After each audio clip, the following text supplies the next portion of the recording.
A senior official within the White House has reportedly proposed altering the U.S.-Canada border as part of broader discussions regarding trade and national security, sources have revealed. Peter Navarro, a key figure in President Donald Trump's administration, is said to be advocating for a renegotiation of territorial lines between the two nations. His suggestions have caused significant concern among Canadian officials, who have reportedly put negotiations with Washington on hold until key U.S. appointees, Jameson Greer and Howard Lutnick, assume their positions following Senate confirmation. Navarro's ideas about modifying the border are alarming and could have serious consequences, an insider familiar with the discussions disclosed. Canadian officials have decided to delay talks until new U.S. representatives are officially in place. Additionally, Navarro has allegedly proposed removing Canada from the Five Eyes Intelligence Sharing Alliance, a move that could alter long-standing security cooperation. He has since denied making such a recommendation, stating, "We do not comment on speculative reports based on anonymous sources.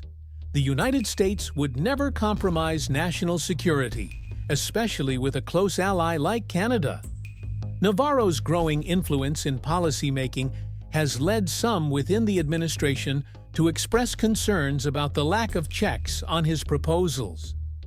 Right now, he's operating without much opposition, but this will change once other trade and economic positions are filled, the source added. Trump has previously voiced support for deeper U.S.-Canada integration, at times suggesting that Canada could become the 51st state.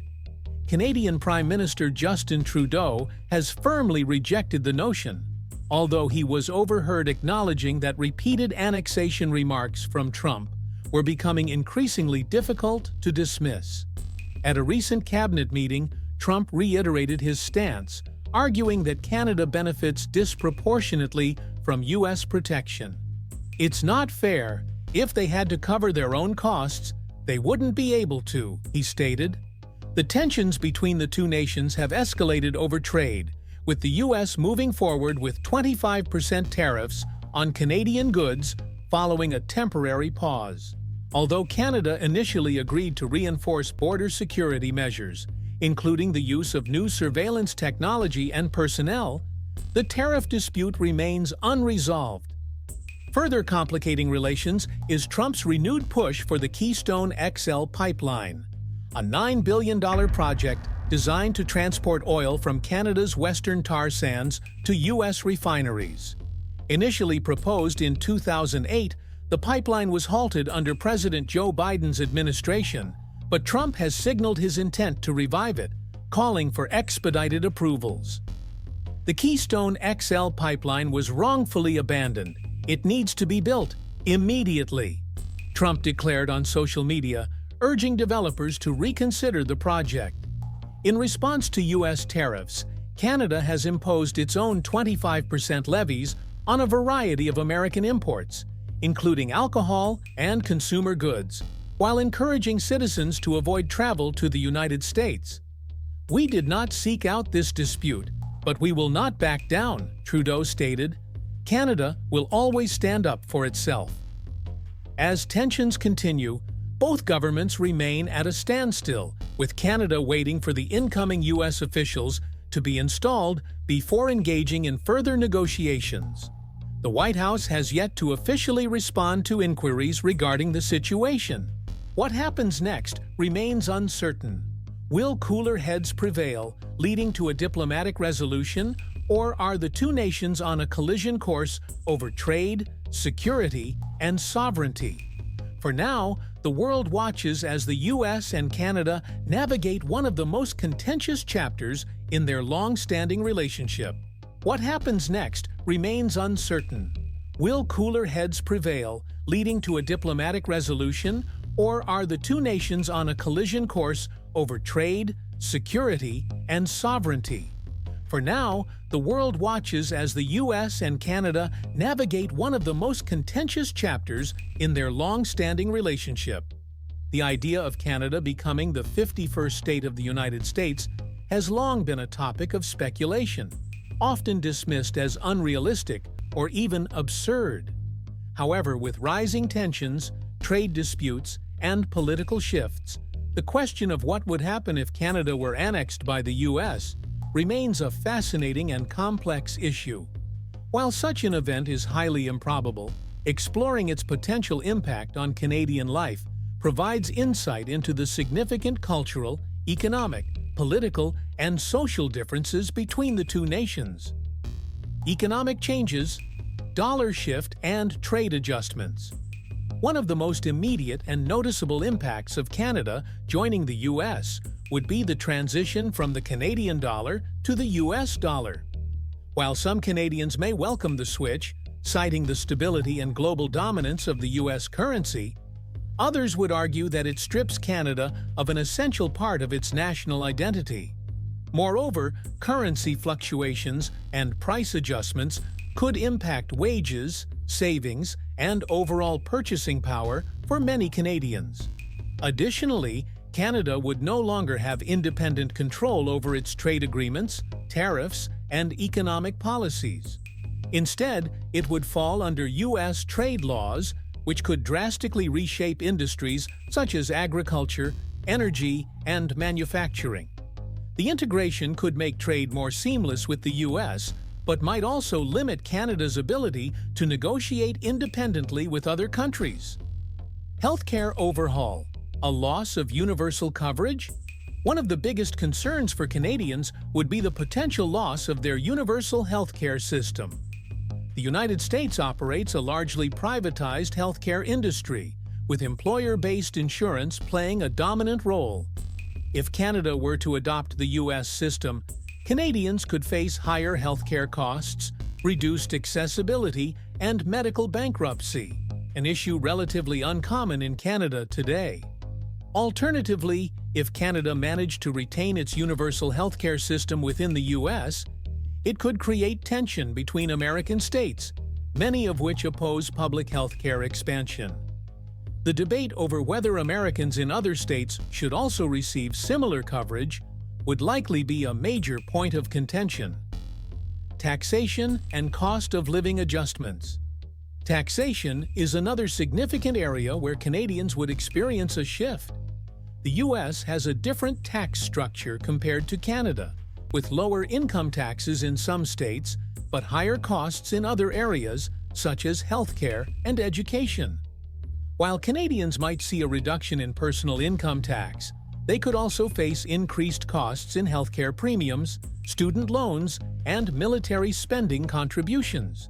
Moreover, federal programs such as Social Security and Medicaid would replace Canada's current social programs.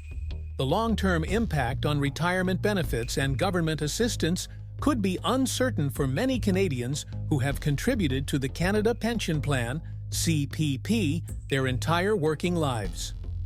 Education system, a shift in curriculum and costs. Canada's education system differs significantly from that of the U.S., both in terms of structure and costs. If Canadian provinces became U.S. states, they would be subject to U.S. education standards, potentially leading to curriculum changes, shifts in funding, and new policies regarding student loans and tuition fees. One of the biggest concerns would be the cost of post-secondary education. Canadian universities tend to be more affordable than their American counterparts, with tuition heavily subsidized by provincial governments. Under U.S. governance, Canadian students might face significantly higher tuition fees, making higher education less accessible to many. Political influence and representation. If Canada were to become part of the U.S., it would gain representation in Congress and the Senate. However, with a population of around 40 million, Canada's influence would be limited in the broader U.S. political landscape. The political culture in Canada tends to lean more progressive than that of the U.S., particularly on issues such as gun control, social services, and climate change. Becoming part of the U.S. could force Canadians to engage in different political battles, as policies would be decided at a federal level in Washington, D.C., rather than in Ottawa. Furthermore, Canada's bilingualism and official status of French could be at risk. While Quebec might push for recognition within the U.S. system, it's uncertain whether American federal policies would accommodate linguistic protections as robustly as Canada currently does. Gun laws and public safety. One of the starkest differences between Canada and the U.S. is their approach to gun control. Canada has strict firearm regulations, requiring licensing, background checks, and limitations on certain types of weapons.